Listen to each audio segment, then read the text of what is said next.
Showdown in Little Tokyo opens up with multiple homoerotic close-ups of a man's tattooed chest, flexing his heaving pectoral muscles while wreathed in theatric spotlights, ropes of rippling sinews straining against leathery flesh, buttocks clenched in anticipation of throbbing male naked women, heaving titties.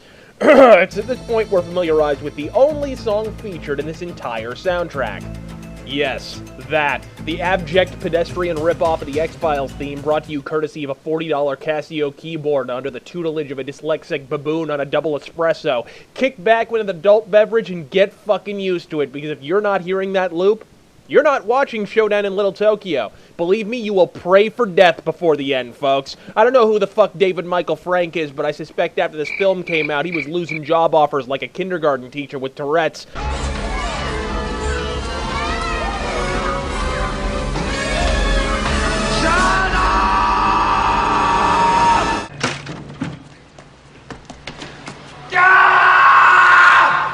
People often misinterpret my flagrant, all-encompassing hatred for mouth-breathing Nihongo-philes as a general distaste directed towards Japan. Nothing could be further from the truth. I don't take issue with your admiration of Japan. I take issue with the method by which you admire Japan. Take a long look at the film's main character, Kenner, portrayed by Dolph Lundgren. That is how you admire Japan. You like glorious Nippon? Don't spend your parents' cash on a $15 katana from the Bud K catalog to reinforce your long-held delusional aspiration of being the world's first morbidly obese virginal ninja, and certainly don't beat it raw to underage cartoon schoolgirls with eyeballs the size of fucking windshields, get a bitchin' leather jacket with a rising sun on the back, and bang a Japanese girl. Kenner arrives at an underground kickboxing ring just in time to see Master Tatsu from Ninja Turtles reprise his role as total dickhead who communicates via a series of guttural monosyllabic throat-clearing noises. Ooh.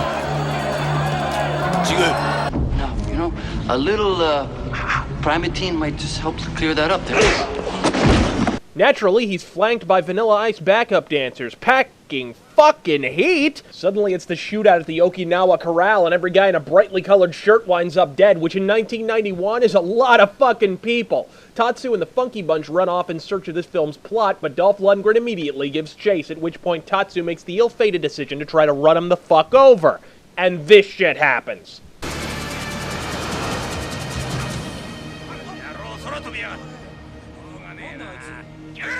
What a womb-wrecking, woman-throwing, stark-raving badass, folks. Of course, you'd think if Swedish guys could jump that fucking far, they'd jump on over to a country where snow isn't a front-page news story and the paper doesn't cite goats as credible witnesses. But here I am applying common sense to Dolph Lundgren. Dramatically speaking, Mr. Lundgren has the range of a water pistol, so it follows the plot has to metamorphose to better accentuate his unique thespian gifts, not the other way around. You know, gifts like the many wildly divergent varieties of steely scowl arrayed in his arsenal of unparalleled stagecraft.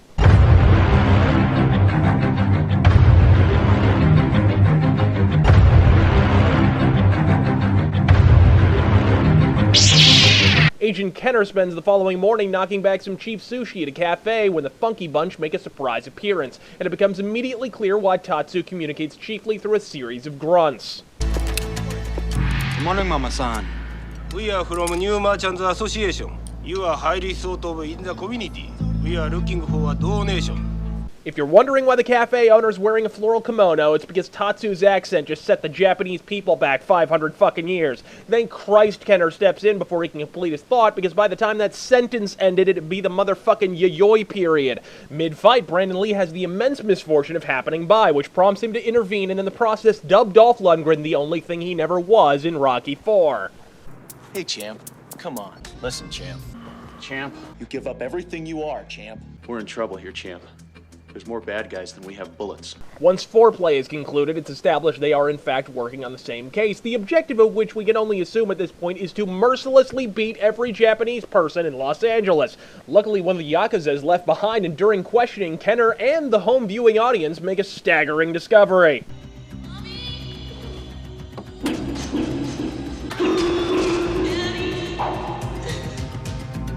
Must not act. Turns out Kenner's family were murdered by Yakuza back when he was being raised in Japan. Yeah, sure, that makes sense. Dolph Lundgren's accent makes Minxie's Japanese sound positively credible, but we're expected to believe he was raised in Japan. Pop quiz, Rageaholics. What's the only thing worse than a film with Tia Carrera? a film where Tia Carrere sings. Ah, Reverb, the auto-tune of the 1980s. While hunting down nondescript leads, Ken and Ryu leg it on over to a hot nightclub, at which point Brandon Lee somehow manages to make even misogyny sound gay. Oh, God, yeah. I could get immersed in some of that. You know, I just looked it up, and apparently the Japanese word for desperately overcompensating is Hideo Kojima. True story. Tatsu and his backup dancers show up because apparently that's their mutant power, and after a brief, terribly choreographed scuffle, Ken and Ryu's punishment is being taken to the principal's office. What kind of pussy-ass gangsters are these guys? Why not just send them to bed without dessert while you're at it? Of course, when Kenner recognizes Oroku Saki's the man who killed his father as a child, he comes dangerously close to expressing an actual emotion. But oh, there's that musical loop again.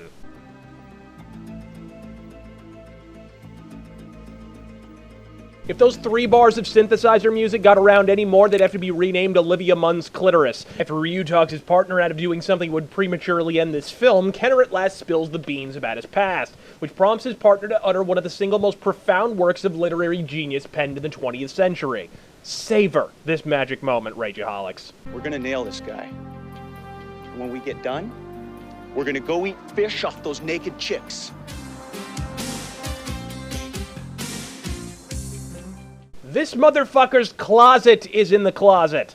Not that there's anything wrong with that. No, of course not. I mean, it's fine if that's who you are. Absolutely. I mean, I have many gay friends. My father's gay. Meanwhile, the Shredder decides he just can't live life without crippling quantities of reverb, and so he makes a pass at Tia Carrere. And by makes a pass, I mean rapes her within 15 minutes of meeting her. Now, of course, we all know rape is never the victim's fault, but you would think she'd see this coming, considering this guy's home country has a town called Kobe in it. After the most uncomfortable 5 1/2 seconds of her life, Cranky Face leaves the recently violated Tia Carrere all by her lonesome, without supervision, in a mansion filled to the rafters with medieval cutlery. Yeah, sure, leave the pyromaniac alone in the woods with the tinderbox, fuckhead. Luckily, the double dragons are staking the place out just as Tia decides she has to commit seppuku. And if my fellow Bakara Gaijin are wondering what that is...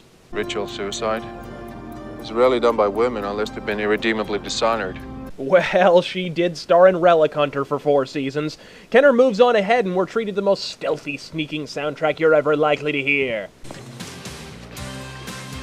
Yeah, nothing says infiltrating an impenetrable fortress quite like keytar and synthesizers. A gunfight ensues, and Kenner shows off his peerless gunplay. Man, if you are a lamp or a piece of furniture, don't fuck with Dolph Lundgren. Unless, of course, you have a mustache, in which case, Jesus fucking dick! What was his testicle sense tingling? Kenner grabs the girl and, well, fuck doorknobs, even if they are 5 inches from you. Why not just walk through a glass door? You are Dolph Lundgren, after all. Remember like 5 minutes ago when Kenner couldn't hit the broadside of a barn from inside the motherfucking barn? Yeah. Well, apparently now he's fucking bullseye, because he goes from missing an inert human being standing 5 feet from his face to parting people's hair with a handgun bullet fired from a neighboring county. Dolph then upturns the car he's using for cover, hops into his ride, peels off into the distance, turns and fires while driving, Running a red light and speeding! and dead-eyes the gas tank like Wild Bill motherfucking Hickok. Kill yourselves now, Rageaholics, because you could pick your teeth with Bengal tigers and not be in danger of ever being as badass as Dolph Lundgren.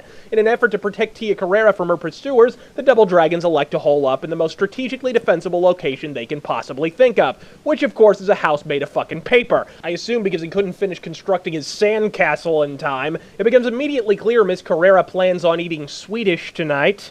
I'll just stay on my side. Do you hug the blankets? I brought my own. Okay. Hey, hands off, bitch! It's a futon, not Manchuria. After the fastest snog ever captured on film, the bad guys show up and Brandon Lee comes down with a case of TMI. Just in case we get killed, I wanted to tell you, you have the biggest dick I've ever seen on a man. Thanks. And strangely enough, this isn't the film's homoerotic high watermark, because after being surrounded and captured, this happens.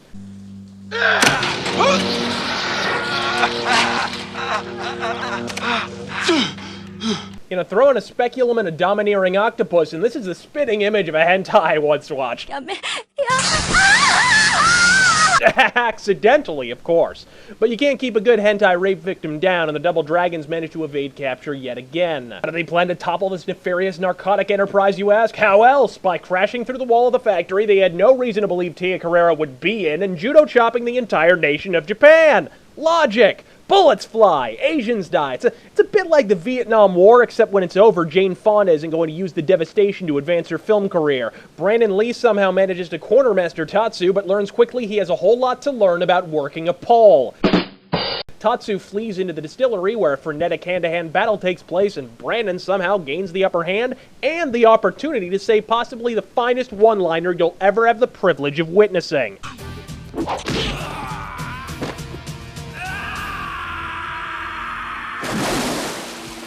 You have the right to be dead.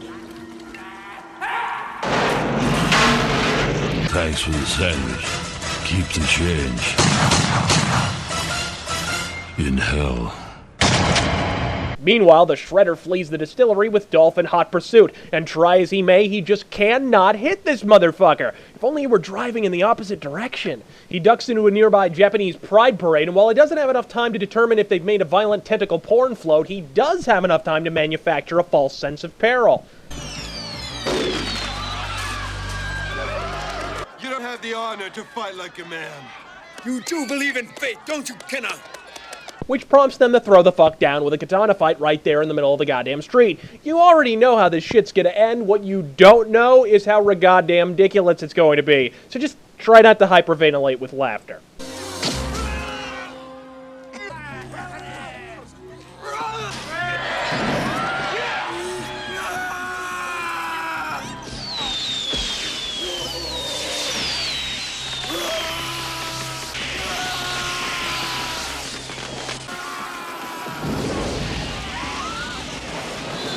Wait, who the dick lit those things? What the fuck is going on? Why did they explode? Were they always gonna explode? What if he hadn't thrown him like a lawn dart and pinned him to the Wheel of Fortune? What a piece of shit! What a festering sack of feculence! And while it certainly doesn't beat Cobra's climactic meat hook massacre, Showdown in Little Tokyo is easily the largest slab of smokehouse dick cheese ever committed to a budget-priced DVD. And as terribly as it happens to be written, the acting is 4 times as bad, but for all those reasons and the wealth of titties the film has arrayed, including a couple that allegedly belong to a young Tia Carrera, I have to recommend it. It's just god-awful enough that I can almost guarantee you will laugh your balls and or ovaries clean off your goddamn body. I'm Razor Fist God. Fucking Speed.